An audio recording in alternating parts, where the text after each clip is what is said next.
आप सभी भक्तों को श्री कृष्ण जन्माष्टमी व्रत की ढेर सारी शुभकामनाएं। आज आप सभी श्रवण करेंगे जन्माष्टमी की व्रत कथा। भाद्रपद कृष्णा पक्ष की अष्टमी को रात के 12 बजे मथुरा के राजा कंस की जेल में वासुदेव जी की पत्नी देवी देवकी के गर्भ से 16 कलाओं से युक्त भगवान श्री कृष्ण का जन्म हुआ था। इस तिथि को रोहिणी नक्षत्र का विशेष महात्म्य है। इस दिन देश के समस्त मंदिरों का श्रृंगार किया जाता है। कृष्ण अवतार के उपलक्ष्य में झांकियां सजाई जाती है। भगवान कृष्ण का श्रृंगार करके झूला सजाया जाता है। स्त्री पुरुष रात के 12 बजे तक व्रत रखते हैं। रात को 12 बजे शंख तथा घंटों की आवाज से श्री कृष्ण की जन्म की खबर चारों दिशाओं में गूंज उठती है। भगवान कृष्ण की आरती उतारी जाती है और प्रसाद वितरण किया जाता है। प्रसाद ग्रहण कर व्रत को खोला जाता है। तथा द्वापर युग में पृथ्वी पर राक्षसों के अत्याचार बढ़ने लगे। पृथ्वी गाय का रूप धरकर अपनी व्यथा सुनाने के लिए तथा अपने उद्धार के लिए ब्रह्मा जी के पास गए। ब्रह्मा जी सब देवताओं को साथ लेकर पृथ्वी को विष्णु के पास क्षीर सागर ले गए। उस समय भगवान विष्णु अनंत शैया पर शयन कर रहे थे। स्तुति करने पर भगवान की निद्रा भंग हो गई। भगवान ने ब्रह्मा एवं सब देवताओं को देखकर उनके आने का कारण पूछा तो पृथ्वी बोली, हे भगवान, मैं पाप की बोझ में दबी जा रही हूँ, मेरा उद्धार कीजिए। यह सुनकर विष्णु बोले, मैं ब्रज मंडल में वासुदेव की पत्नी देवकी के गर्भ से जन्म लूंगा। तुम सब देवतागण ब्रज भूमि में जाकर यादव वंश में अपनी शरीर धारण करो। इतना कहकर भगवान अंतर्ध्यान हो गए। इसके पश्चात देवता ब्रज मंडल में आकर यदुकुल में नंद यशोदा तथा गोप गोपियों के रूप में पैदा हुए। द्वापर युग के अंत में मथुरा में उग्रसेन राजा राज्य करते थे। उग्रसेन के पुत्र का नाम था कंस। कंस ने उग्रसेन को बलपूर्वक सिंहासन से उतारकर जेल में डाल दिया और स्वयं राजा बन गया। कंस की बहन देवकी का विवाह यादव कुल में वासुदेव के साथ निश्चित हो गया। जब कंस देवकी को विदा करने के लिए रथ के साथ जा रहा था तो आकाशवाणी हुई, हे कंस, जिस देवकी को तू बड़े प्रेम से विदा कर रहा है उसका 8वां पुत्र तेरा संहार करेगा। आकाशवाणी की बात सुनकर कंस क्रोध से भरकर देवकी को मारने को तैयार हो गया। उसने सोचा, ना देवकी होगी ना उसका कोई पुत्र होगा। फिर वासुदेव जी ने कंस को समझाया कि तुम्हें देवकी से तो कोई भय नहीं है, देवकी की 8वां संतान से तुम्हें भय है, इसलिए मैं इसकी 8वां संतान को तुम्हें सौंप दूंगा। तुम्हारी समझ में जो आए उसके साथ वैसा व्यवहार करना। कंस ने वासुदेव जी की बात स्वीकार कर ली और वासुदेव और देवकी को कारागार में बंद कर दिया। तत्काल नारद जी वहां आ पहुंचे और कंस से बोले कि यह कैसे पता चलेगा कि 8वां गर्भ कौन सा होगा? गिनती प्रारंभ से या अंतिम से गर्भ से कहां से शुरू होगी? कंस ने नारद जी के परामर्श पर देवकी के गर्भ से उत्पन्न होने वाले समस्त बालकों को मारने का निश्चय कर लिया। इस प्रकार एक एक करके कंस ने देवकी के 7 बालकों को निर्दयता पूर्वक मार डाला। भाद्रपद के कृष्णा पक्ष की अष्टमी को रोहिणी नक्षत्र में श्री कृष्ण का जन्म हुआ। उनके जन्म लेते ही जेल की कोठरी में प्रकाश फैल गया। वासुदेव देवकी के सामने शंख चक्र गदा एवं पद्मधारी चतुर्भुज भगवान ने अपना रूप प्रकट कर कहा, अब मैं बालक का रूप धारण करता हूँ। तुम मुझे तत्काल गोकुल में नंद के यहाँ पहुँचा दो और उनकी अभी अभी जन्मी कन्या को लाकर कंस को सौंप दो। तत्काल वासुदेव जी की हथकड़ियाँ खुल गई, दरवाजे अपने आप खुल गए, पहरेदार सो गए। वासुदेव कृष्ण को सूप में रखकर गोकुल को चल दिए। रास्ते में यमुना श्री कृष्ण के चरणों को स्पर्श करने के लिए बढ़ने लगी। भगवान ने अपने पैर लटका दिए। चरण छूने के बाद यमुना घट गई। वासुदेव यमुना पार कर गोकुल में नंद के यहाँ गए। बालक कृष्ण को यशोदा जी के बगल में सुलाकर कन्या को लेकर वापस कंस के कारागार में आ गए। जेल के दरवाजे पूर्वत बंद हो गए। वासुदेव जी के हाथों में हथकड़ियाँ पड़ गई। पहरेदार जाग गए। कन्या के रोने पर कंस को खबर दी गई। कंस ने कारागार में आकर कन्या को लेकर पत्थर पर पटककर मारना चाहा, परंतु वह कंस के हाथ से छूटकर आकाश में उड़ गई और देवी का रूप धारण कर बोली, हे कंस, मुझे मारने से क्या लाभ है? तेरा शत्रु तो गोकुल में पहुंच चुका है। यह दृश्य देखकर कंस हतप्रभ और व्याकुल हो गया। कंस ने श्री कृष्ण को मारने के लिए अनेक दैत्य भेजे। श्री कृष्ण ने अपनी अलौकिक माया से सारे दैत्यों को मार डाला। बड़े होने पर कंस को मारकर उग्रसेन को राजगद्दी पर बैठाया। श्री कृष्ण की पुण्य जन्म तिथि को तभी से सारे देश में हर्षोल्लास से मनाया जाता है। प्रेम से बोलिए श्री कृष्ण भगवान की जय। एक लड़की थी जो कृष्ण भगवान की अनन्य भक्त थी। बचपन से ही कृष्ण भगवान का भजन करती थी, भक्ति करती थी। भक्ति करते करते बड़ी हो गई। भगवान की कृपा से उसका विवाह भी श्री धाम वृंदावन में किसी अच्छे घर में हो गया। विवाह होकर पहली बार वृंदावन गई, पर नई दुल्हन होने से कहीं जा ना सकी और मायके चली गई। और वह दिन भी आया जब उसका पति उसे लेने उसके मायके आया। जब उसका पति उसे लेने मायके आया, अपने पति के साथ फिर वृंदावन पहुंच गई। पहुंचते पहुंचते उसे शाम हो गई। पति वृंदावन में यमुना किनारे रुककर कहने लगा, देखो शाम का समय है, मैं यमुना जी में स्नान करके अभी आता हूँ। तुम इस पेड़ के नीचे बैठ जाओ और सामान की देखरेख करना। मैं थोड़े समय में आ जाऊंगा, यही सामने ही हूँ। कुछ लगे तो मुझे आवाज दे देना। इतना कहकर पति चला गया और वह लड़की बैठ गई। अब एक हाथ लंबा घूंघट निकाल रखा है, क्योंकि गांव है, ससुराल है, और वहीं बैठ गई। मन ही मन विचार करने लगी कि देखो ठाकुर जी की कितनी कृपा है। उन्हें मैंने बचपन से भजा और उनकी कृपा से मेरा विवाह भी श्रीधाम वृंदावन में हो गया। मैं इतने वर्षों से ठाकुर जी को मानती हूँ, परंतु अब तक उनसे कोई रिश्ता नहीं जुड़ा। फिर सोचती है ठाकुर जी की उम्र क्या होगी, लगभग 16 वर्ष के होंगे। मेरे पति 20 वर्ष के हैं, उनसे थोड़े से छोटे हैं, इसलिए मेरे पति के छोटे भाई की तरह हुए और मेरे देवर की तरह। तो आज से ठाकुर जी मेरे देवर हुए। अब तो ठाकुर जी से नया संबंध जोड़कर बड़ी प्रसन्नता हुई और मन ही मन ठाकुर जी से कहने लगी, देखो ठाकुर जी, आज से मैं तुम्हारी भाभी और तुम मेरे देवर हो गए। अब वो समय आएगा जब तुम मुझे भाभी कहकर बुलाओगे। इतना सोच ही रही थी, तभी एक 10 से 15 वर्ष का बालक आया और उस लड़की से बोला, भाभी भाभी। लड़की अचानक अपने भाव से बाहर आई और सोचने लगी, वृंदावन में मैं तो नई हूँ, ये भाभी कहकर कौन बुला रहा है। नई थी इसलिए घूंघट उठाकर नहीं देखा कि गांव के किसी बड़े बूढ़े ने देख लिया तो बड़ी बदनामी होगी। अब वह बालक बार बार कहता, पर वह उत्तर ना देती।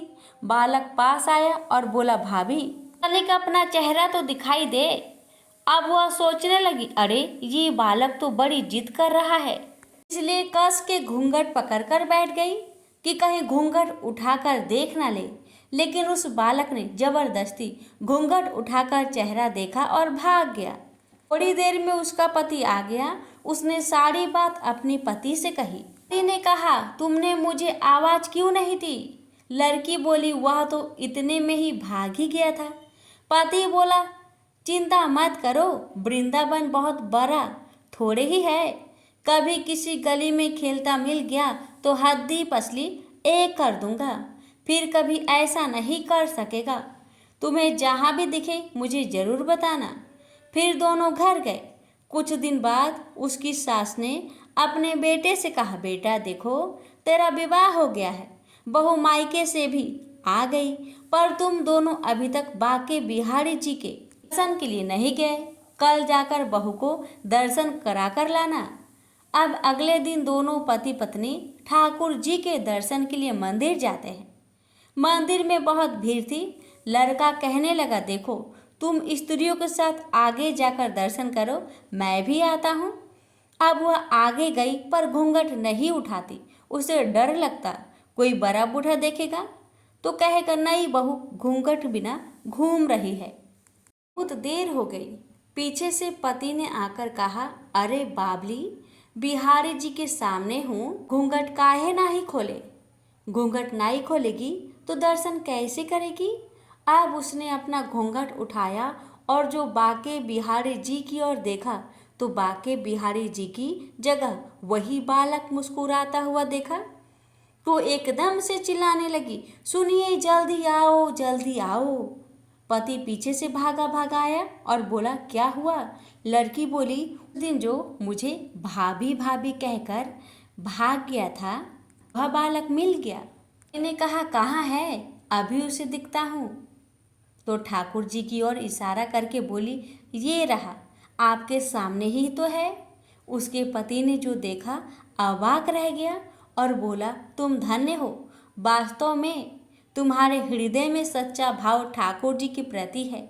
मैं इतने वर्षों से वृंदावन में हूँ, मुझे आज तक उनके दर्शन नहीं हुए और तेरा भाव इतना उच्च है, बिहारी जी के तुझे दर्शन हो गए।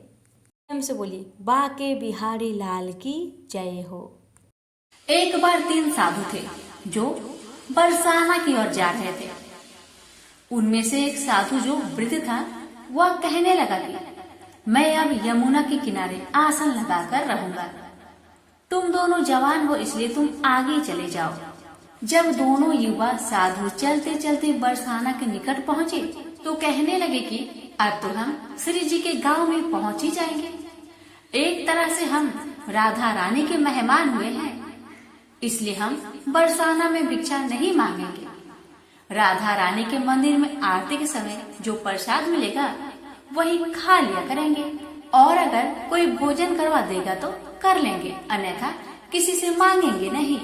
दोनों साधुओं ने मजाकिया लहज में ऐसा कह दिया। मंदिर में पहुंचकर राधा रानी के दर्शन किए, मंदिर में आरती देखी और उत्सव का आनंद लिया। दोनों ने सोचा कि राधा रानी के मेहमान हैं, इसलिए भिक्षा तो नहीं मांगेंगे, इसलिए बिना भोजन के ही सो गए। उसी रात्रि को राधा रानी ने स्वप्न में मंदिर के पुजारी जी को जगाया और कहने लगी कि मेहमान भूखे हैं और आप चैन से सो रहे हैं। पुजारी जी आश्चर्य से कहने लगे कि मेहमान कहाँ हैं? तो राधा रानी कहने लगे कि 2 साधु हैं जो बिना भोजन के ही सोए हैं। पुजारी जी जल्दी से उठे और साधुओं को ढूंढकर उन्हें जगाया। वह पूछने लगे कि आप श्री राधा रानी के मेहमान हैं? आप जल्दी से उठो और बैठो, मैं आपके लिए भोजन प्रसाद का प्रबंध करता हूँ। पुजारी जी मंदिर में जो भी उत्सव का भोज प्रसाद बचा था, लड्डू, खीर, रसगुल्ले और जो भी भोग प्रसाद बचा था, जल्दी से दोनों को परोस दिए। साधु ने मन ही मन सोच रहे थे कि हमने तो मजाक में कह दिया था कि हम राधा रानी के मेहमान हैं। राधा रानी तो सचमुच हम पर कृपा कर दी। भरपेट भोजन कर दोनों साधु राधा रानी का ध्यान करके सो गए। तभी दोनों साधुओं को एक ही समय एक ही जैसा सपना आया। दोनों के सपने में राधा रानी आई और पूछने लगी कि भोजन करके आपको तृप्ति हुई? दोनों साधुओं ने हाँ में भर दी। राधा रानी मुस्कुराते हुए कहने लगी, पुजारी जी ने तुम दोनों को भोजन तो करवा दिया, लेकिन पान के बीरे का प्रसाद देना ही भूल गए। राधा रानी ने दोनों के सिरहाने पान का बीरा रख दिया। सपने के बाद दोनों की आंखें खुली तो सचमुच पान का बीरा अपने सिरहाने पाकर दोनों विस्मित थे। राधा रानी ने मजाक के भाव से कहा गया वचन भी सत्य साबित कर दिया और बिना मांगे दोनों को भरपेट भोजन भी करवा दिया। हे राधा रानी, जैसे आपने दोनों संतों पर अपनी कृपा करी, वैसे आपकी कथा कहने वाले, सुनने वाले, हुक्कार भरने वाले सभी की परिवार पर, सब पर अपनी कृपा सदा बनाए रखना। प्रेम से बोलिए श्री कृष्ण भगवान की जय, राधा रानी की जय। एक बार एक सेठ जी किसी काम से बरसाना गए। उनका एक नियम था, वह प्रतिदिन स्वयं भोजन करने से पहले एक संत जी को भोजन करवाते थे।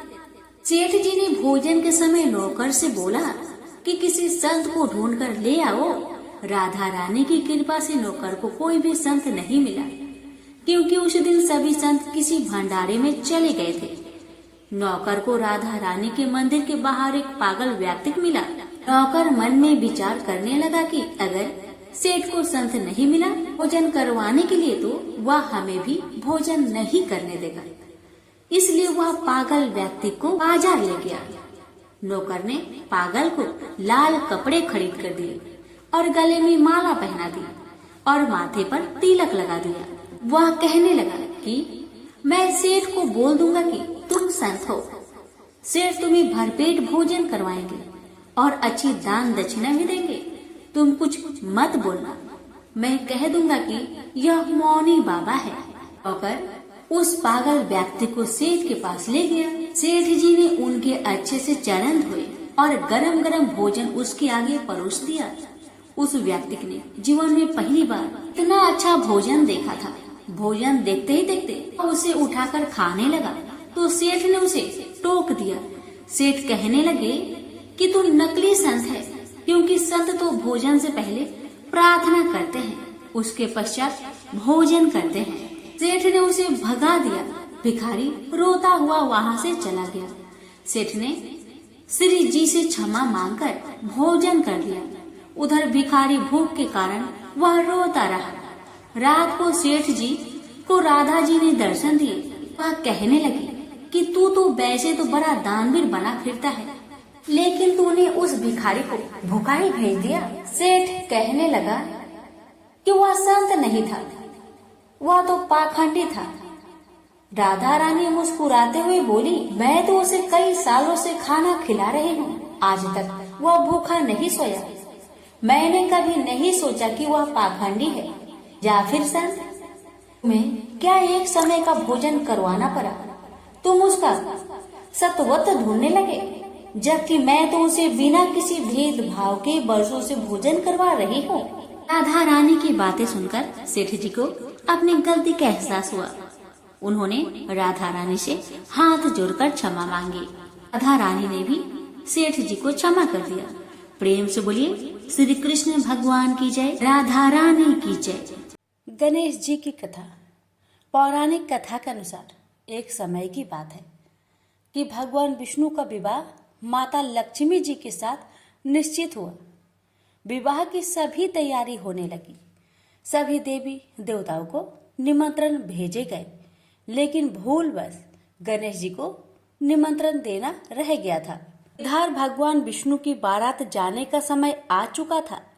सभी देवता अपनी पत्नियों के साथ विवाह समारोह में शामिल होने को आए, परंतु सभी देवी देवताओं ने देखा कि गणेश जी कहीं दिखाई नहीं दे रहे हैं।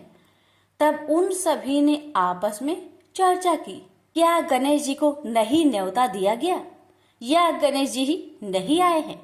सभी को इस बात पर बहुत आश्चर्य हुआ। इस बात पर उन सभी ने विष्णु भगवान से ही इसका कारण पूछा।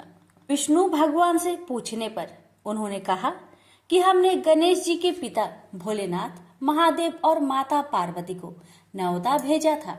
यदि गणेश जी अपने पिता के साथ आना चाहते तो आ जाते, अलग से उन्हें न्योता देने की कोई आवश्यकता भी नहीं थी। दूसरी बात यह है, उनको खाने में 1.25 मन मूंग, 1.25 मन चावल, 1.25 मन घी और 1.25 मन लड्डू का भोजन चाहिए। यदि गणेश जी नहीं आएंगे तो कोई बात नहीं, दूसरे के घर जाकर इतना सारा खाना पीना अच्छा भी नहीं लगता।